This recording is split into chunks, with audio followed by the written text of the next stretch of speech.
निपुण भारत कार्यक्रम नई शिक्षा नीति 2020 के सफलतापूर्वक कार्यान्वयन के लिए 5 जुलाई 2021 को भारत के शिक्षा मंत्री पोखरियाल निशंक के द्वारा निपुण भारत कार्यक्रम की शुरुआत की गई।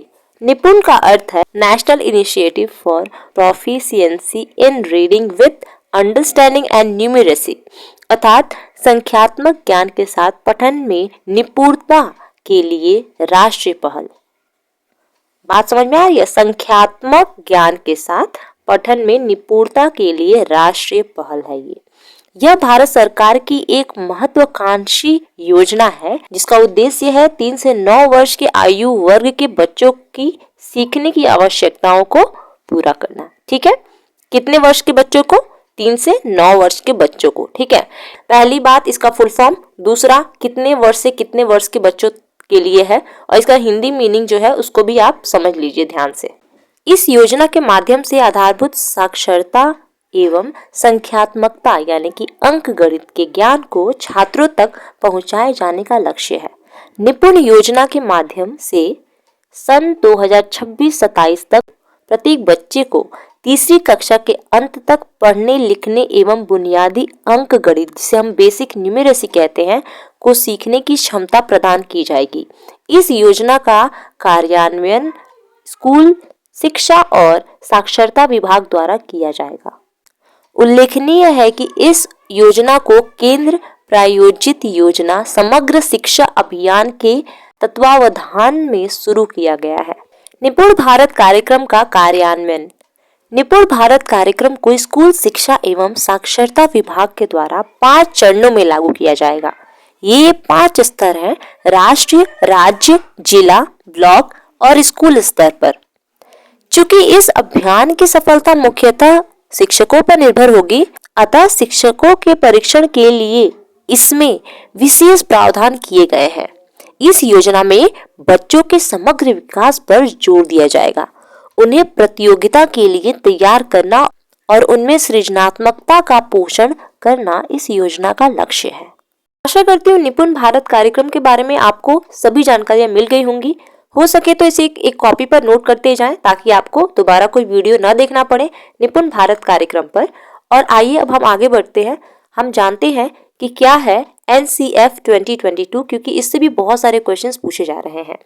केंद्रीय शिक्षा मंत्री धर्मेंद्र प्रधान ने फाउंडेशनल स्टेज के लिए NCF यानी नेशनल करिकुलम फ्रेमवर्क 2022 को लॉन्च किया है। इसके साथ साथ केंद्रीय विद्यालय में बाल वाटिका का भी शुभारंभ हुआ है। बाल वाटिका के बारे में भी हम आगे जानेंगे।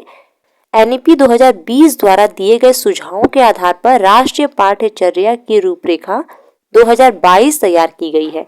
इसके अनुसार पाठ्यक्रम में 4 क्षेत्र शामिल होंगे: स्कूली शिक्षा, प्रारंभिक बचपन और शिक्षा, और शिक्षक शिक्षा और वयस्क शिक्षा। इस अवसर पर केंद्रीय शिक्षा मंत्री धर्मेंद्र प्रधान ने कहा है कि नेशनल करिकुलम फ्रेमवर्क नई शिक्षा नीति 2020 को लागू करने के लिए उठाया गया एक महत्वपूर्ण कदम है। NCF 2022 में 4 खंड हैं। आइए जान लेते हैं इन खंडों के बारे में। स्कूली शिक्षा के लिए राष्ट्रीय पाठ्यचर्या की रूपरेखा, बचपन की देखभाल और शिक्षा के लिए राष्ट्रीय पाठ्यचर्या की रूपरेखा, शिक्षक शिक्षा के लिए राष्ट्रीय पाठ्यचर्या की रूपरेखा और प्रौढ़ शिक्षा के लिए राष्ट्रीय पाठ्यचर्या की रूपरेखा शामिल है। शिक्षा, तंत्रिका विज्ञान और अर्थशास्त्र पर दुनिया भर में रिसर्च बताते हैं कि निशुल्क, सुलभ, उच्च गुणवत्ता वाली प्रारंभिक शिक्षा सबसे अच्छा निवेश है जो कोई भी देश अपने भविष्य के लिए करना चाहता है। पहले 8 वर्षों में मस्तिष्क का विकास सबसे तेज होता है। कहा जाता है कि बच्चे के जीवन के पहले 8 वर्ष में मस्तिष्क का विकास सबसे तेजी से होता है, जो शुरुआती वर्षों में संज्ञानात्मक और सामाजिक भावनात्मक उत्तेजना के लिए महत्वपूर्ण महत्व को दर्शाता है। संज्ञानात्मक और सामाजिक से आपको कुछ याद आया? यहाँ पे हमें पियाजे और वाइगोस्की नहीं याद आ रहे हैं। आइए अब बाल वाटिका के बारे में भी कुछ जान जाते हैं। बाल वाटिका का भी उद्घाटन हुआ है। इसके साथ ही शिक्षा मंत्री ने बाल वाटिका का भी उद्घाटन किया। केंद्रीय विद्यालयों में बाल वाटिका आंगनबाड़ी केंद्रों के कार्य के समान होगी। इसका उद्देश्य बच्चों के सर्वांगीण विकास की दिशा में काम करना है। फाउंडेशनल स्टेज के लिए एनसीएफ 2022 8 साल के बच्चों की शिक्षा के लिए है। 8 साल के बच्चों की शिक्षा के लिए, याद रखिए। एनसीएफ का मुख्य फोकस बचपन की देखभाल और शिक्षा पर होगा। आइए जान लेते हैं पंचकोश और विद्या प्रवेश कार्यक्रम के बारे में भी। ये भी जरूरी है, आज नहीं तो कल के परीक्षा में जरूर पूछा जाएगा। तो आइए जानते हैं पंचकोश क्या है।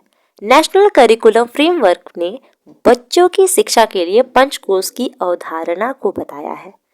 इसके 5 भाग हैं: शारीरिक विकास, प्राणिक विकास, भावनात्मक और मानसिक विकास, बौद्धिक विकास और आध्यात्मिक विकास यानी चैतिक विकास है। एनसीएफ के मुताबिक पंचकोश मानवीय अनुभव, समझ और शरीर मन के महत्व की एक प्राचीन व्याख्या है। मानव विकास के लिए यह समग्र शिक्षा की दिशा में स्पष्ट मार्ग और दिशा देता है। यहाँ पर पंचकोश से आप याद रखिएगा, ये 5 चीजें हैं जो बहुत ही इंपॉर्टेंट होता है कहीं ना कहीं हर इंसान के लिए, ठीक है।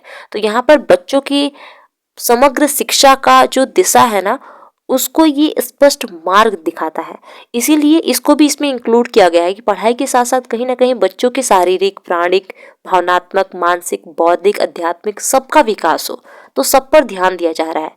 तो एनसीएफ के मुताबिक ये सारी चीजें हो रही हैं। अब आते हैं विद्या प्रवेश कार्यक्रम के बारे में जान लेते हैं।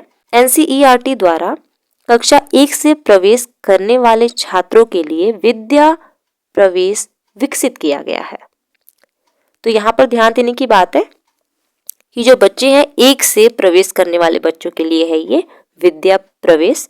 और विद्या प्रवेश यानी कि प्रवेश स्तर की शिक्षा नैतिक मूल्यों और सांस्कृतिक विविधता को सीखने और भौतिक, सामाजिक और प्राकृतिक वातावरण के साथ सहज होने में सक्षम बनाएगा।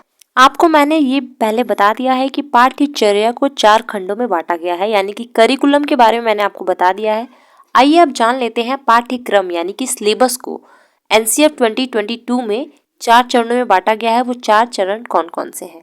केंद्रीय शिक्षा मंत्री धर्मेंद्र प्रधान ने कहा है कि नेशनल करिकुलम फ्रेमवर्क यानी पाठ्यक्रम में 4 चरण होंगे। पहला चरण न्यू या प्रारंभिक बचपन की देखभाल, दूसरा चरण प्रारंभिक शिक्षा, तीसरा चरण मिडिल एजुकेशन और चौथा चरण सेकेंडरी एजुकेशन है। आशा करती हूँ आपको वीडियो पसंद आ रही होगी। वीडियो पसंद आ रही है तो प्लीज़ वीडियो को लाइक करिए, इससे मुझे मोटिवेशन मिलता है ताकि मैं और अच्छी वीडियो बनाती रहूँ आप सबके लिए। और चैनल को सब्सक्राइब कर दीजिए ताकि ऐसी वीडियो आपको रोज़ाना मिलती रहे और जब भी मैं वीडियो अपलोड करूँ तो आपको नोटिफिकेशन बहुत जल्दी मिल जाए। आने वाली वीडियोस में मैं एनईपी और एनसीएफ के बारे में सारी जानकारी दूंगी। अब तक यानी कि ये जो आप फोटो देख रहे हैं स्क्रीन पर, ये उस समय का है जब अभी 2022 एनसीएफ नहीं आया था। तो उस समय बताया जा रहा था कि अब तक 4 एनसीएफ आ चुके हैं, 1975, 1988, 2000 और 2005 में। लेकिन अब 2022 भी इसमें जुड़ चुका है, यानी कि पूरे अब 5 हो चुके हैं। 5 बार एनसीएफ को तैयार किया जा चुका है। सन 2000 में अटल सरकार ने एनसीएफ बदला था, फिर कांग्रेस ने 2005 में बदलाव किए थे, अब मोदी सरकार ने 2022 में बदलाव किए हुए हैं। और अगर हम नेशनल एजुकेशन पॉलिसी की बात करें एनईपी की, तो ये अभी तक कितनी बार आ चुका है? पहली बार 1968 में इसमें थोड़ी सी बदलाव किए गए थे, एनईपी को लागू किया गया था, लेकिन फंड्स के कमी होने के कारण ये रोक दिया गया। फिर 1986 में दूसरी बार एनईपी लागू हुआ और तीसरी बार 2020 में, और अभी तक ये लागू नहीं हुआ है। टारगेट तो रखा गया 2040 तक का कि ये लागू हो जाए अपने प्यारे से भारत देश में पूरी तरह से। और आप लोगों को ये भी पता होना चाहिए कि एनईपी लागू करने वाला पहला राज्य उत्तराखंड है, ठीक है। तो कुछ कुछ ऐसे क्वेश्चंस हैं जो आप लोगों को मालूम होने चाहिए और ये काफ़ी इंपॉर्टेंट था। ईयर, स्टेट, ये सब हमें पता होना चाहिए था, तो मैंने आपको बता दिया। आशा करती हूँ आपको वीडियो पसंद आया होगा और अभी तक के लिए इस वीडियो में इतना ही। फिर मिलते हैं एक नई वीडियो में, तब तक के लिए आप खुश रहिए, मुस्कुराते रहिए और सभी को हंसाते रहिए। आपके आने वाली परीक्षाओं के लिए मेरी तरफ से all the very best. Video पसंद आया हो तो प्लीज़ लाइक करिएगा और ऐसे ही तमाम वीडियो को देखने के लिए जल्दी से चैनल को सब्सक्राइब कर दीजिए।